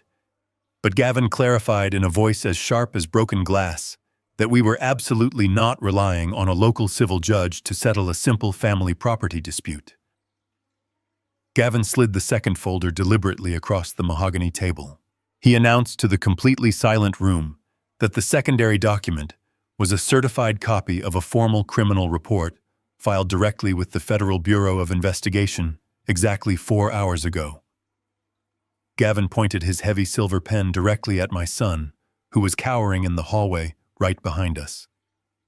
Gavin informed the billionaire and the 4 international bankers that the managing partner of Apex Summit Holdings had deliberately forged the official state engineering seal and the legal signature of a licensed structural engineer. He spoke loud enough for every single wealthy investor in the house to hear the exact details of the crime. Gavin detailed exactly how Colin had utilized those forged documents to actively submit completely fraudulent applications for massive federal innovation grants from the United States government. Gavin stated clearly, without any room for doubt, that my son had committed multiple counts of aggravated identity theft and massive federal wire fraud. He explained that Colin had completely fabricated a fake engineering technology firm claiming to possess advanced predictive algorithms for commercial infrastructure stability just to steal $850,000 taxpayer dollars. Gavin made sure the international bankers understood that Gordon-own's son-in-law had committed a massive felony that carried a mandatory minimum sentence in a federal penitentiary. Gordon Sullivan looked completely stunned. The furious red color drained entirely out of his face, leaving him looking pale and suddenly very old. He looked frantically at Colin, who was trembling uncontrollably in his expensive velvet tuxedo, completely unable to speak a single word of defense to save himself. Gavin pressed the absolute final nail into the massive corporate coffin. He turned his attention back to the lead international banker. Gavin explained that because the federal wire fraud was actively committed using the local digital computer servers physically located in the basement of this specific property, the entire 4,000-square-foot house was no longer just a piece of disputed residential real estate. The house was now officially classified by the federal government as an active crime scene and primary physical evidence in a massive federal felony investigation. Gavin warned the bankers with absolute chilling authority that any financial institution that knowingly accepted an active federal crime scene as corporate collateral would be immediately subjected to a massive aggressive audit by the United States government. He told them that their entire international bank would be legally entangled in a massive federal racketeering investigation, and that they could personally face severe criminal charges and federal prison time for aiding and abetting corporate fraud. Brooke was standing in the doorway of the kitchen, watching her wealthy father face total financial ruin. The incredibly expensive designer evening gown she was wearing suddenly looked ridiculous against the backdrop of an active crime scene. She covered her mouth with her trembling hands, completely unable to process the sheer magnitude of the disaster. The father she had always believed was absolutely invincible was currently suffocating under the weight of a single manila folder. The silence in the dining room and the surrounding hallway was absolute and completely suffocating. The four bankers looked down at the forged federal documents resting on the mahogany table. They looked at Gordon Sullivan, who was sweating profusely, his massive chest heaving as he completely failed to form a coherent sentence to defend his shattered empire. They looked at the terrified son in the hallway, who had just brought the entire weight of the federal government down upon their heads. The lead banker did not hesitate for a single second.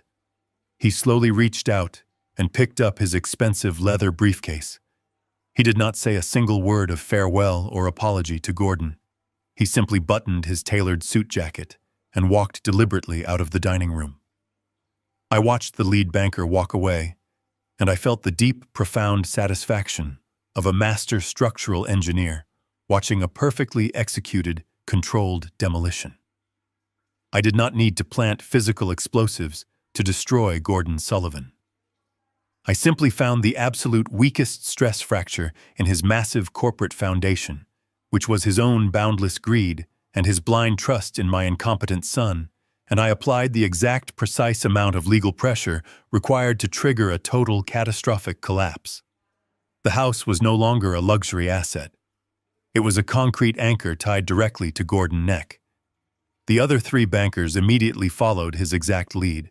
They marched right past Gordon, right past my trembling son, and headed straight for the front door to escape the massive radioactive crater that was once a highly lucrative $70 million corporate deal. Every single wealthy investor, private venture capitalist, and local politician in the house watched the bankers flee. The absolute panic spread through the room like wildfire. Within seconds, the elite crowd began to surge toward the exits, desperate to distance themselves from a massive federal fraud investigation. Colin's knees completely buckled under the immense pressure. He collapsed against the antique oak trim of the hallway, sliding down the wall and sitting on the hardwood floor. He buried his face in his hands as the wealthy elite of the city actively stepped over him to rush out the front door.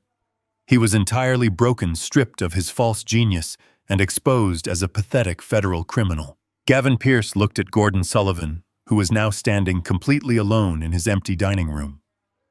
Gavin told the billionaire that his entire corporate empire was now legally tied to a massive federal felony. He casually advised Gordon to hire the best criminal defense attorney he could possibly find because the federal government was going to tear his entire life apart, looking for their stolen money. We stood in the center of the collapsing empire and watched the total, absolute destruction of their unearned arrogance unfold exactly as planned. The front door of my home rapidly became a desperate funnel for the fleeing elite of the city. These were highly influential people who survived entirely on their pristine reputations and their careful corporate distance from any real consequences. Being photographed or even recognized at a lavish housewarming party that had just been actively designated as the center of a massive federal crime scene was absolute corporate suicide. The physical chaos in the massive living room was immediate and staggering. The expensive hired catering staff completely abandoned their professional posts.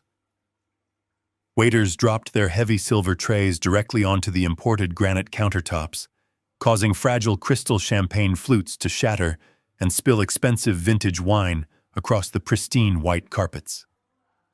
The hired valet drivers standing out in the freezing cold driveway were suddenly and completely overwhelmed by the massive, aggressive surge of angry, wealthy guests pouring out of the front door and screaming for their luxury vehicles immediately. I stood perfectly still near the heavy stone fireplace with the forensic litigator Gavin Pierce standing silently by my side. We watched the absolute cowards abandon the sinking ship. They did not simply leave the party, they fled in absolute, uncoordinated terror. Women wearing incredibly expensive designer evening gowns actively hiked up their heavy silk skirts and sprinted down the long concrete driveway in the freezing winter air, completely abandoning their coats in the rush to escape. Private venture capitalists and local municipal politicians who had been laughing loudly and drinking my son's expensive scotch just 5 minutes ago were now aggressively shoving each other out of the way to reach the safety of the dark street. Some of the guests were already speaking frantically into their cell phones, ordering their private assistants to immediately wipe their digital calendars and delete any email correspondence connecting them to my son or his fraudulent software startup. The loud, pulsing electronic party music continued to play from the hidden premium ceiling speakers, creating a surreal and deeply pathetic atmospheric soundtrack to the absolute real-time destruction of their unearned empire. Gordon Sullivan was a massive, intimidating man who had spent his entire adult life aggressively bullying smaller contractors and local politicians with his overwhelming financial wealth. But massive corporate wealth is a completely useless illusion when the federal government suddenly freezes your foundational assets. Gordon pulled a heavy gold smartphone from his tailored suit pocket, and his thick fingers were visibly trembling with a raw, terrifying panic. He completely bypassed his local legal team and called his primary financial fixers directly on a secure line. I stood in the quiet shadows of the hallway and listened to his booming, arrogant voice completely crack and break under the immense sudden pressure. He was desperately screaming into the receiver, demanding that his highly paid accountants immediately sever all legal and financial ties between his primary commercial holding company and the toxic Apex Summit LLC. But the brilliant forensic litigator standing next to me had built a completely flawless and inescapable legal trap. Gavin leaned over and quietly informed me that corporate severing takes many days of complex legal filings, and the federal indictments we just delivered were already officially stamped, verified, and permanently uploaded into the National Department of Justice Registry. Gordon was legally and permanently welded to the massive wire fraud my son had committed. While Gordon was still screaming useless orders into his phone, his encrypted email notifications began to chime in rapid, relentless succession. The 4 international bankers who had just walked out of my formal dining room were incredibly efficient and entirely ruthless. They had immediately contacted their global risk assessment departments from the back of their private cars. Gordon stared down at his glowing screen as the formal digital notices of default began to roll in one after another. His massive $70 million commercial construction loan was instantly legally revoked due to a catastrophic breach of collateral integrity. The corporate dominoes were falling far faster than the human mind could possibly process. Because Gordon had aggressively cross-collateralized his existing real estate portfolio to secure the new loan, the sudden massive default triggered an immediate chain reaction across all of his active corporate accounts. Without that massive influx of international cash, Gordon over-leveraged development company was instantly, completely bankrupt. He dropped his heavy gold phone directly onto the mahogany dining table.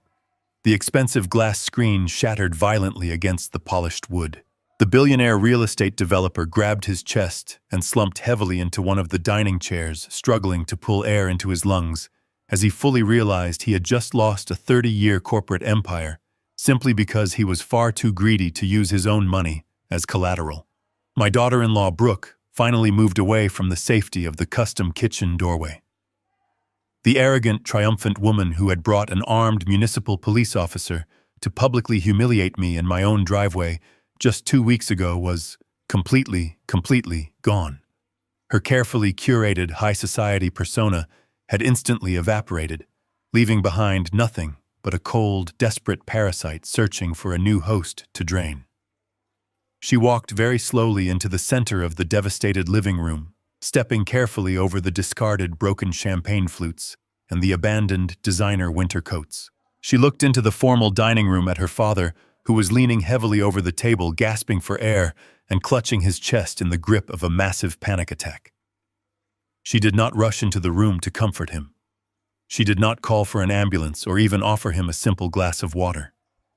Brooke survived entirely by attaching herself to the absolute strongest available financial entity, and right now her wealthy father was a bleeding, dying corporate corpse.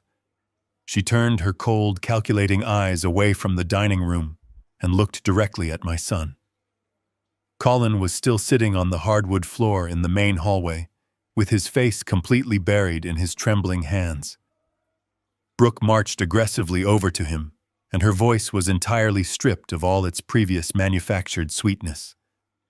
She looked down at the pathetic weeping boy, wearing the ridiculously expensive velvet tuxedo, and she delivered her own ruthless, unfeeling verdict. She spoke loudly enough for the echo to bounce off the high-vaulted ceilings, telling Colin that she would never spend a single day of her beautiful life visiting a convicted felon in a federal penitentiary.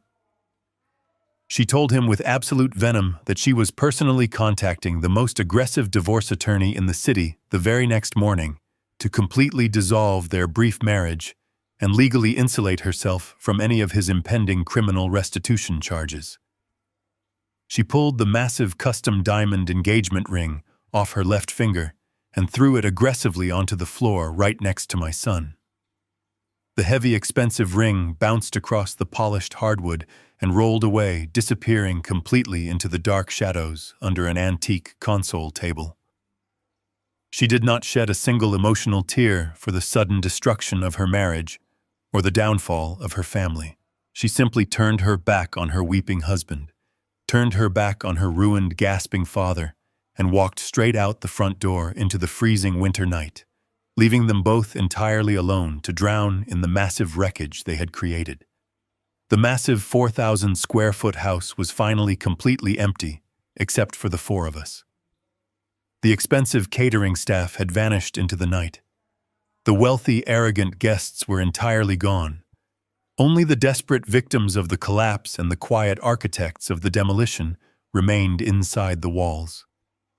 I walked very slowly across the living room floor and stood directly over my son. Colin heard my footsteps and slowly lifted his face from his hands.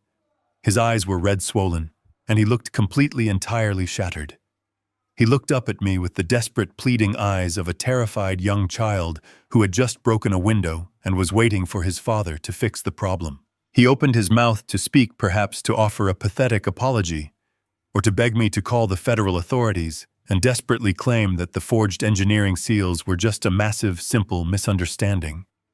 I did not let him utter a single useless word. I looked down at the boy who had happily and willingly sacrificed his own elderly mother and father to the cold streets, just to save his own incredibly fragile ego. I told him in a voice devoid of any parental warmth that structural engineering requires a relentless and absolute commitment to reality. I told him that when a foundation is completely structurally rotten, you cannot save the massive building with a fresh coat of paint or a desperate, tearful apology. You simply have to clear the area and let the building fall. I told him that the federal government was going to tear his entire fraudulent life down to the absolute bare dirt, and that I was not going to lift a single protective finger to stop them from burying him under the rubble. I turned my back on my son forever and walked steadily toward the open front door. Gavin Pierce fell into perfect step right beside me, leaving the bankrupt billionaire and the terrified criminal to sit entirely alone in the silent ruins of their stolen house. We walked out into the cold, clean winter air. The massive concrete driveway was completely empty. The arrogant luxury sports cars and the loud pulsing music were gone. We climbed into the quiet warmth of the sleek black town car, and the professional driver slowly pulled away from the curb. I looked back through the tinted window at the brightly lit house one final time. It was still standing physically, but I knew with absolute scientific certainty that the entire parasite empire inside those walls had been completely and permanently reduced to ashes. The town car carried me away from the massive property, but the explosive shockwave of my departure detonated almost immediately inside the silent walls of the stolen house. According to the highly detailed police reports filed later that same night, the absolute destruction of their unholy alliance took less than 20 minutes. Gordon Sullivan was a man who solved his corporate problems with aggressive intimidation and overwhelming financial force. But with his bank accounts legally frozen and his massive $70 million commercial loans instantly revoked, he was completely stripped of his civilized corporate disguise. He reverted entirely to a cornered, vicious animal. The ruined billionaire developer stood up from the mahogany dining table and directed every single ounce of his terrifying rage directly at the pathetic boy sitting on the hardwood floor. Gordon did not see a son-in-law anymore. He saw the arrogant, foolish anchor that was currently dragging his entire 30-year empire down into a federal prison cell. Gordon marched into the main hallway, reached down with his massive hands, and grabbed Colin directly by the lapels of his incredibly expensive velvet tuxedo. Gordon dragged my son physically across the polished hardwood floors, the exact same floors my wife had meticulously cleaned for 2 entire years. Colin screamed and begged for mercy, desperately trying to explain that the forged federal engineering grants were just a temporary desperate measure to secure initial seed capital. He pleaded with the billionaire, claiming they could still pool their legal resources and fight the federal indictments together. His pathetic weeping excuses only fueled the absolute violent rage of the ruined real estate developer. Gordon dragged the crying boy through the massive stone foyer and threw him violently out the open front door. Colin stumbled heavily down the front steps, tearing the delicate fabric of his velvet jacket and scraping his bare hands on the freezing concrete driveway. Gordon stood in the massive doorway, breathing heavily, with his face completely purple with rage. He banished Colin from the property permanently.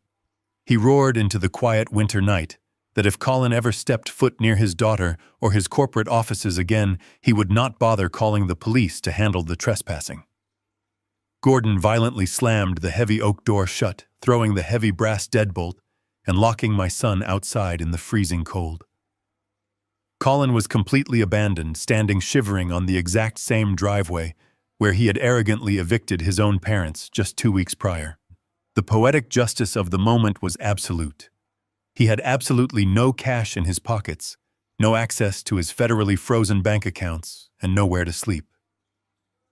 But the absolute final and most devastating betrayal did not come from the furious billionaire. It came from the vicious woman Colin had desperately tried to impress with my stolen money and my forged engineering license. Brooke had spent her entire life observing her father ruthlessly destroy weak men, and she had learned those brutal corporate lessons with absolute perfection. The very next morning, while Colin was sleeping in a cheap roadside motel he paid for with a borrowed credit card, Brooke initiated her own ruthless survival protocol. She did not call her husband to check on his physical safety or offer him a single shred of emotional comfort. At exactly 9 in the morning, she walked into the downtown luxury offices of the most aggressive and expensive family law attorney in the entire city. Brooke formally filed for an expedited absolute divorce. She legally cited irreconcilable differences and profound emotional distress. But her true motivation was pure, calculated self-preservation. Her expensive lawyers immediately drafted a massive public statement declaring that she had absolutely zero knowledge of his fraudulent software company or his illegal federal grant applications. By immediately initiating aggressive divorce proceedings and publicly denouncing his actions, she was actively building a massive legal firewall between herself and his impending federal wire fraud charges. She formally requested a total separation of all physical assets and completely threw my son entirely to the federal wolves just to save her own designer lifestyle and keep herself out of a federal penitentiary. Colin woke up completely alone in a freezing cheap motel room, entirely destitute, facing a mandatory federal prison sentence and officially discarded by the vicious woman he had sacrificed his own loyal parents to please. It took exactly 3 days for the arrogant technology visionary to completely run out of options.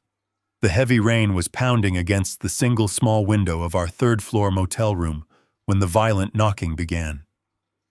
Diane was sitting at the laminate table reading a paperback novel.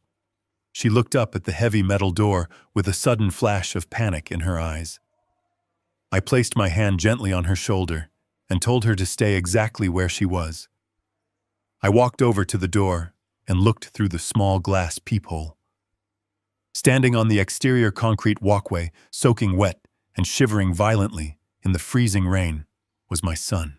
He was still wearing the exact same expensive velvet tuxedo jacket he had worn to his lavish housewarming party, but it was now torn at the shoulder and heavily stained with dark mud. His perfectly styled hair was plastered against his forehead, and his face was pale and drawn. He looked absolutely pathetic. I unlocked the heavy deadbolt and slowly pulled the door open. I did not invite him inside the warm room. I stood squarely in the doorway, physically blocking his entry. Colin did not try to push his way past me. The absolute second the door opened, his knees completely buckled. He collapsed directly onto the wet concrete floor of the outdoor walkway and grabbed the fabric of my trousers with his freezing hands. He began to weep with the loud, uncontrollable, gasping sobs of a terrified child. He looked up at me with water streaming down his bruised face and begged me to save him. He told me that his entire life was completely over. He cried that Brooke had officially served him with expedited divorce papers that very morning and had legally frozen his only remaining credit card. He whimpered that Gordon had physically thrown him out into the street and blacklisted him from every single corporate office in the city. But the divorce and the immediate poverty were not the real reasons he was sobbing on my shoes. He completely buried his face against my legs and confessed that 2 federal agents from the Department of Justice had visited his cheap roadside motel just an hour ago. They had formally confiscated his phone, his laptop, and his passport. He was officially facing multiple federal indictments for aggravated identity theft and massive wire fraud. He gripped my trousers tighter and begged me to call the federal investigators. He pleaded with me to tell the authorities that I had actually given him verbal permission to use my engineering seal and that the entire situation was just a massive misunderstanding between a father and his son. He promised that if I just retracted my official statement, he would spend the absolute rest of his life making it up to me. He swore he would get a real job, pay back every single dollar of my retirement money, and be the devoted, respectful son I always wanted. I stood in the freezing rain, looking down at the broken boy sobbing at my feet. I did not feel a single drop of parental compassion. A master engineer knows that a structure built entirely on lies cannot ever be salvaged. I looked at his shaking hands, and I remembered the exact cold, arrogant smirk he wore when he handed me a 24-hour eviction notice on my own driveway. He was not crying because he felt genuine remorse for throwing his elderly mother out into the cold winter air. He was only crying because his massive fraudulent empire had collapsed, and he was finally facing the absolute terrifying consequences of his own boundless greed. He did not want genuine forgiveness. He wanted a human shield to absorb his federal prison sentence. I reached down and firmly grabbed his wrists. I pried his freezing fingers off my trousers and stepped back away from him. I told him that the federal government does not drop felony wire fraud charges just because a terrified boy apologizes to his father. I told him that his actions had permanent, irreversible consequences and that I was absolutely not going to commit federal perjury to save a parasite from the prison cell he built with his own 2 hands. I turned away from the freezing rain and walked back into the warmth of the motel room, leaving him kneeling helplessly on the wet concrete. I did not close the heavy metal door right away. I walked over to the small laminate table, where I had neatly arranged a specific set of legal documents my attorney Gavin Pierce had carefully prepared for me the previous afternoon. I picked up the thick manila folder and walked slowly back to the open doorway. Colin looked up at me with a sudden desperate glimmer of hope shining in his swollen red eyes. He genuinely thought I had gone inside to retrieve my winter coat or my truck keys to drive him to safety. He desperately thought the heavy folder in my hands contained a formal legal retraction or some magical solution to his massive federal problem. I looked down at him and completely extinguished that final pathetic delusion. I dropped the manila folder directly onto the wet concrete right in front of his shivering hands. I told him those were absolutely not federal pardons. They were the finalized absolute property reclamation documents. I explained in a cold, steady voice that because his limited liability company was now hopelessly entangled in a massive federal wire fraud investigation, the fraudulent quitclaim deed he had tricked me into signing was legally and permanently voided. I was officially taking my home back. He stared at the thick folder as the freezing rain began to completely soak through the heavy paper. I told him he had exactly 1 hour to retrieve his ridiculous velvet tuxedo jackets and his expensive leased sports car from my driveway before I had them legally impounded and completely crushed for scrap metal. Colin opened his mouth, but a pathetic, choking sob was the absolute only sound he could produce. He reached out with a trembling hand, completely unable to process the total, absolute loss of his stolen empire. I looked at the boy I had raised and delivered my absolute final structural assessment of his ruined life. I told him that a tearful apology is a completely useless tool when a massive foundation has already catastrophically collapsed. I explained that he could cry and beg and promise to be a better, respectful son for the rest of his natural life. But the United States government simply does not care about private family reconciliations.